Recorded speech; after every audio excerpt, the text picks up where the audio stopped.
Hi everyone, how's it going? Um, so it's a beautiful Monday. I'm just gonna open the blinds just a little bit. I hope you guys are doing okay. Just called to give an update on well, not called, but doing a live to give a little bit of an update on myself at the moment. Um, I'm doing okay, but because electronic weapons are being fired at my head, um, I feel like there's been a deliberate attempt to upset my mental health. So hormonally, I haven't been in the best of shape, but I am sorting that out. I am taking precautions to ensure that it doesn't go too far. Um, on top of that, standard harassment, it's not even worth talking about, honestly. I was going to talk about it, but I just feel like it's just the same old crap, really. It's just trying to copy what you do and then weaponizing you with it. It's just like, and these people have not even been the only ones doing that. It's just boring to talk about.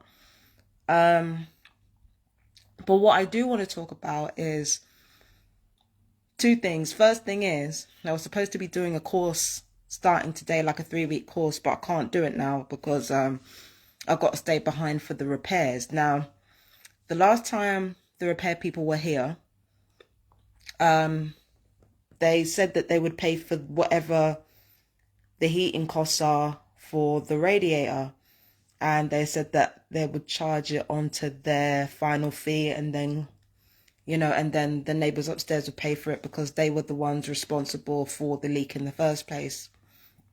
I'm not going to give you too many details, but that's basically the arrangement that happened on Friday.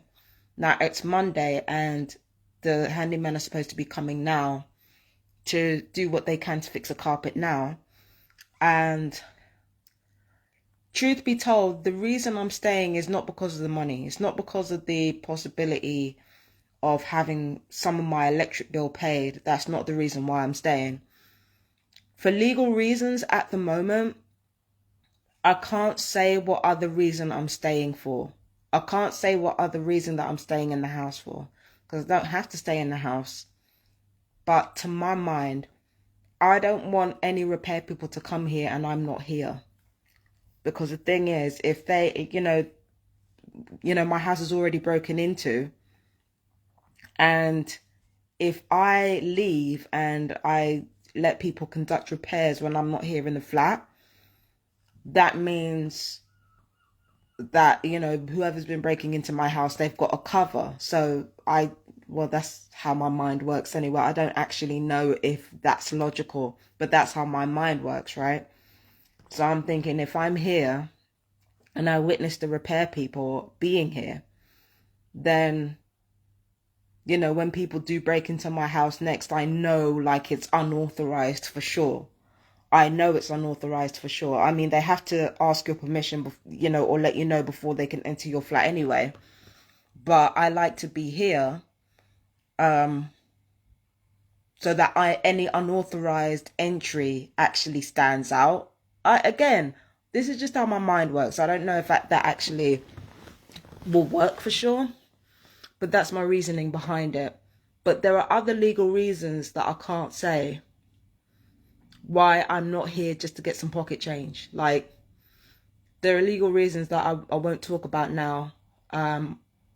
When I have gotten all the details together, then I'll let you guys know exactly what's going on. But yeah,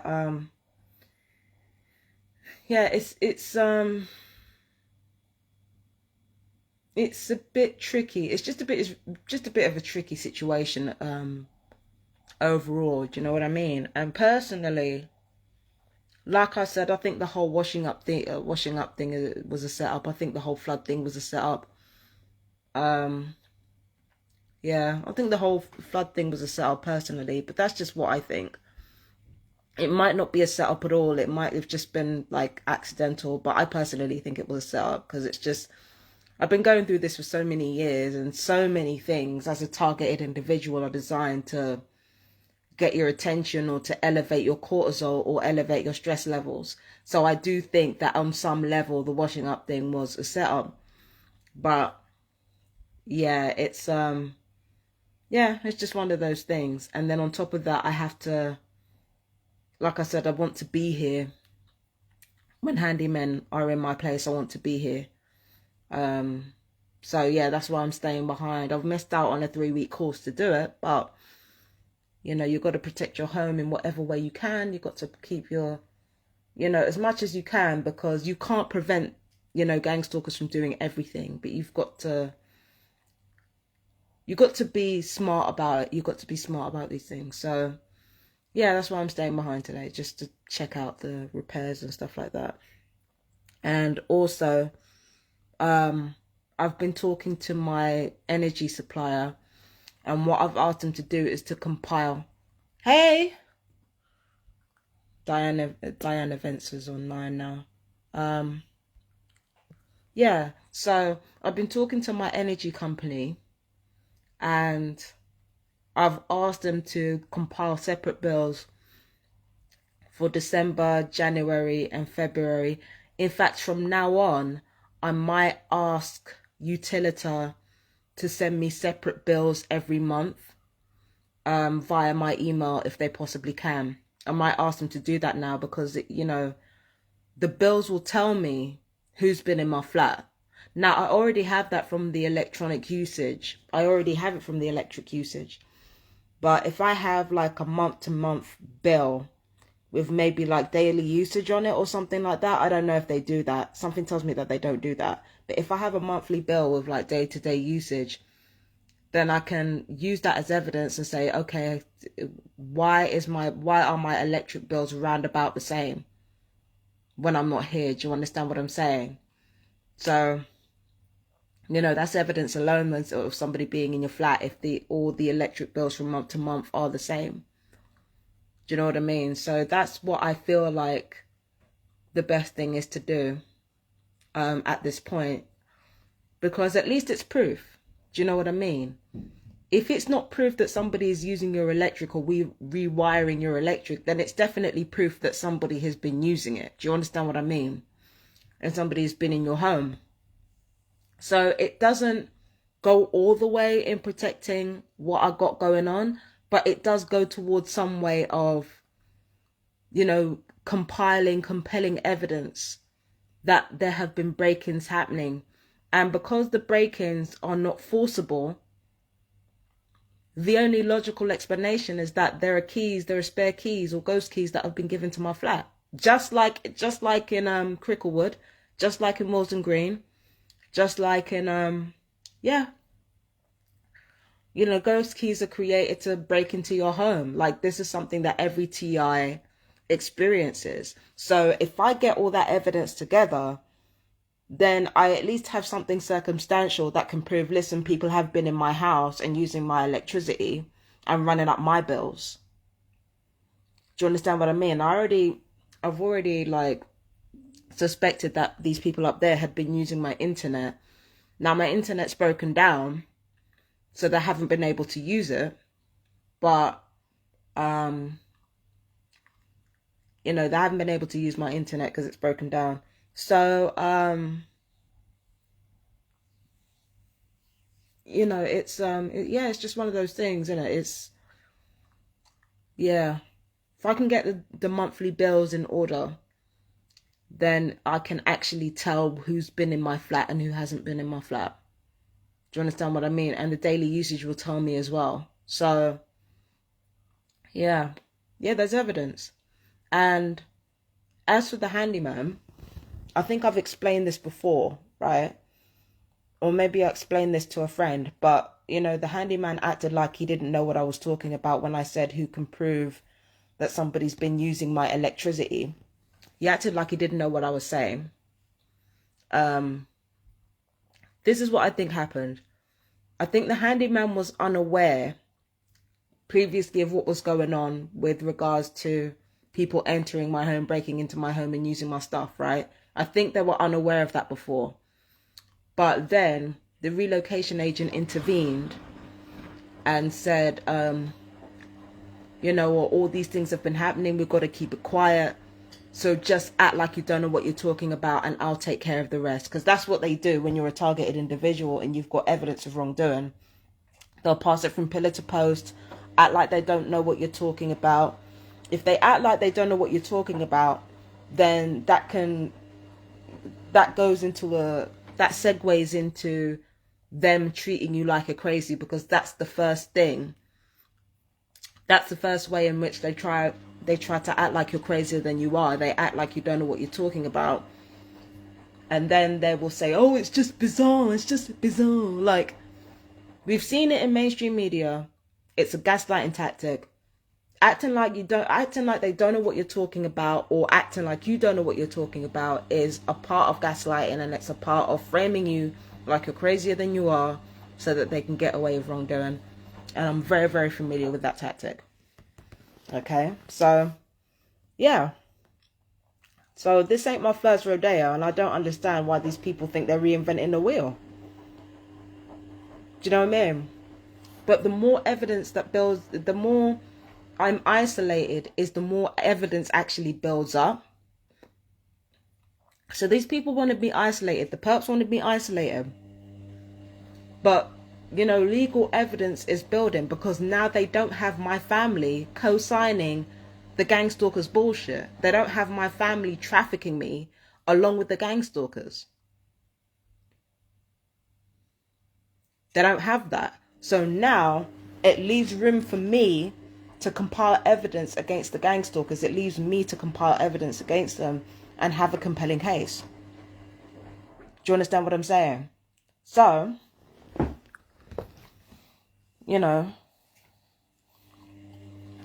so it is what it is. Do you understand what I'm saying?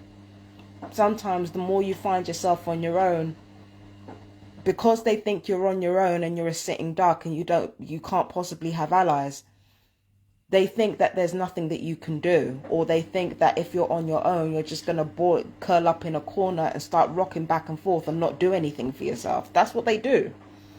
But truth be told, if you know how to use your isolation, or you know how to use the people around you, if you know how to use the resources to your advantage, then there's very, very little that you can't do. There's very little that you can't do.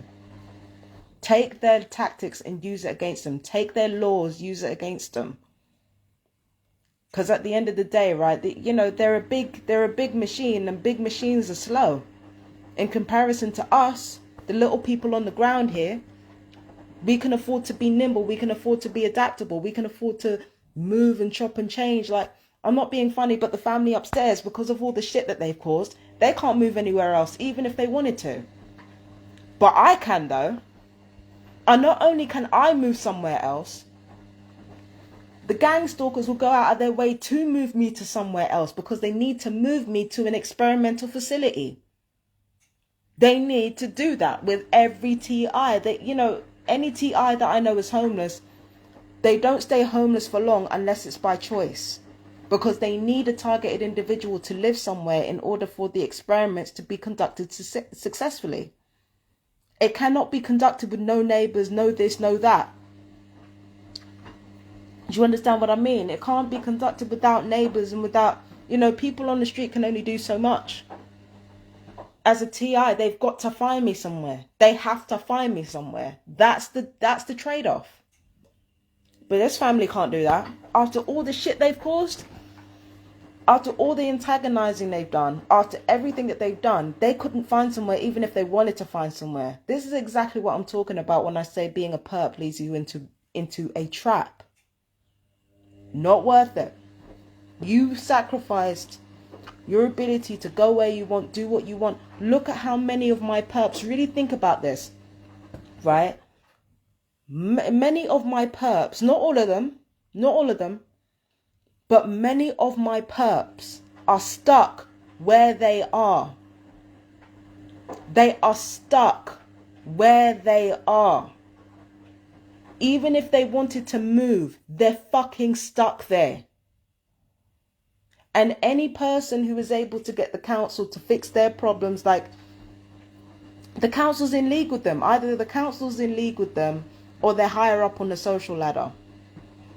But other than that, these people can't move. They can't fucking move. They're stuck where they are. They can't go nowhere.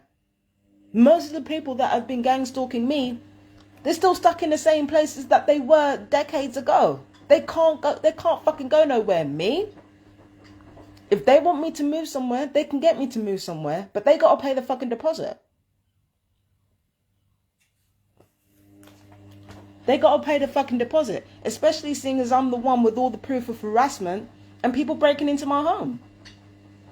In fact, paying the deposit on a flat is the least they can fucking do. Considering it's going to take a lot more than a £20 bill to keep me quiet. The amount of crimes that have been going on in this place, in every other place that I've been to, you got to pay deposit upon deposit upon deposit for me to move on somewhere. When you're a gang stalker, when you're part of gang stalking, you got to pay for it all. All of this costs money.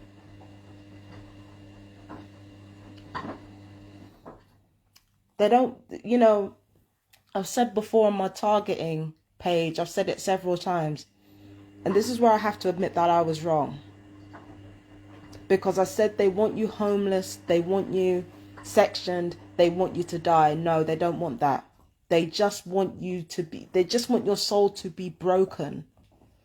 That's what they want. They want constant misery all the time. They want your soul to be broken, to be splintered into pieces, so that you end up going along to get along. They want you to be a functioning depressive. That's what they want.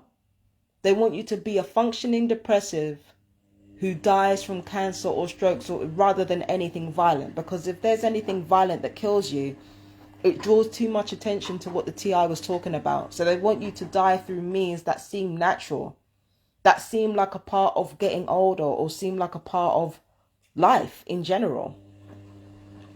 They want you to be miserable, and they want you to be soul broken. That's it. It ain't about homelessness. It's not about sectioning. It's not about death. All these things are threats. All these things are threats. Because if they make you homeless, baby, if they make you homeless, they're going to have you in a mental health facility. They're going to be funding your living situation for the rest of your life. Same if you're in prison, they're going to be funding your living situation, paying for your food, paying for everything that you do for the rest of your life. You end up dead, they lose out on God knows how much money in insurance. When you die, they lose money, they don't gain money. So all they want you to do is to be, is to have your soul split apart, is to have your soul broken, to make you more malleable to the status quo. That's what they want. What they're not prepared for, though, is that when your soul is broken and splintered into a million pieces, there's no guarantee that you will turn that person into malleable jelly for you to mold. There's no guarantee that when you break a person's soul, that they're going to be what you want them to be. They might just end up surpassing you. They might just end up surpassing you, because the same way you gain power is the same way you fucking lose it, bruh. There is no guarantee that you breaking somebody's soul apart and reducing the vitality in a person. There's no guarantee that it's going to work out the way that you want it to work out. There's no guarantee at all. All you have is a possibility that if you make somebody miserable enough, you can break down their spirit and make them half of a person. And even then, that's not guaranteed. But that's what gang stalking is all about. That's what behavioral control is all about. That's what mind control is all about. It's just about making you malleable, to take orders, or making you malleable to fulfill a certain societal role. That's what you're there for. That's what perps are there for. They're there to fulfill a certain societal role. They don't give a shit. So that's on them. But that's what perps are there for. They're there to fit a certain societal role.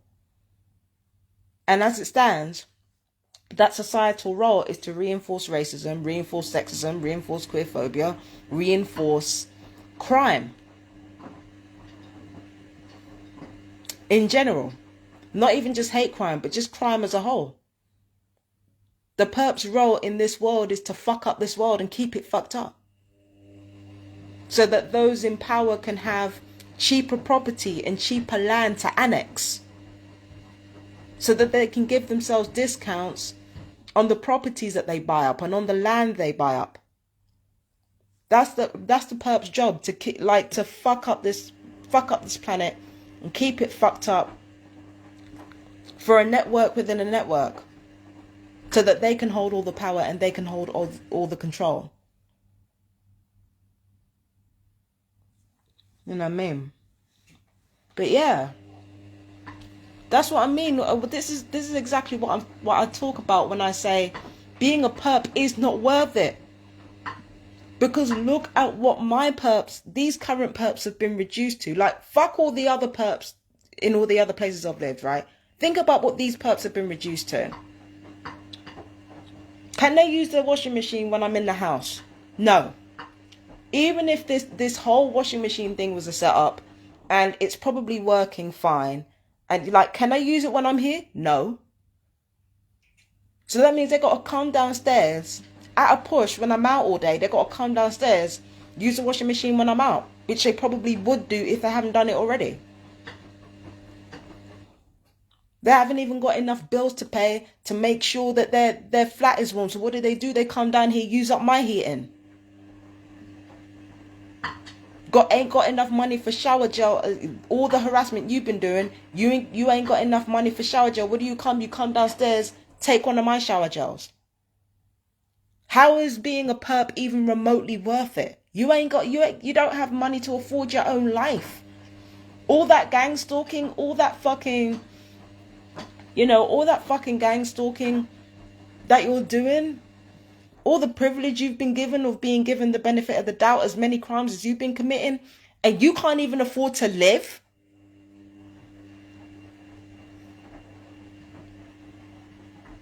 Baby, when I tell you that could not be me. The fuck? And then on top of that, the gang stalkers who are doing well, they're living in property that ain't theirs. I'm sorry, I didn't mean to spray. They're living in property that's not theirs, like I said before. Couldn't be me. Couldn't be me, baby. Absolutely not. Even if they wanted me, they couldn't get me to do that shit. You mean to tell me I got to sell my soul for what? What, so that my children can be even poorer than me? That's what I'm doing this for? Fuck that. Fuck all that, mate. I don't think so. I don't think so. You know what I mean? Yeah. Yeah, so yeah, not being a perp isn't worth it. But again, got repairs coming. So we'll see what's going on there. And yeah, obviously for legal reasons, I can't say why the pocket money is not the only reason I'm staying here. I can't say for legal reasons, and it's not like me to be able to keep quiet, but shit. I got to get everything ironed out before I tell you guys more. So, yeah. Is that it? Yeah, I talked about the electronic weaponry, didn't I? Talked about I did get some electronic torture today in my back while I was in the shower. My back and the front of my legs and my hips. I did get torture in that area. And I'm not entirely sure why, because I was supposed to go to a course anyway. I don't know, babes. I don't know. Do you know what I mean? But, yeah. That's all I can say for now. And if you've made it this far as a TI, let me know how you guys are doing. Let me know how you guys are getting along. And yeah, I will see you in the next one. And I will give you details of what's going on when it's time. I can't do that right now. Again, legal reasons. But I will give you more details when I feel safe to do so. Take care. Peace and blessings. Love you guys.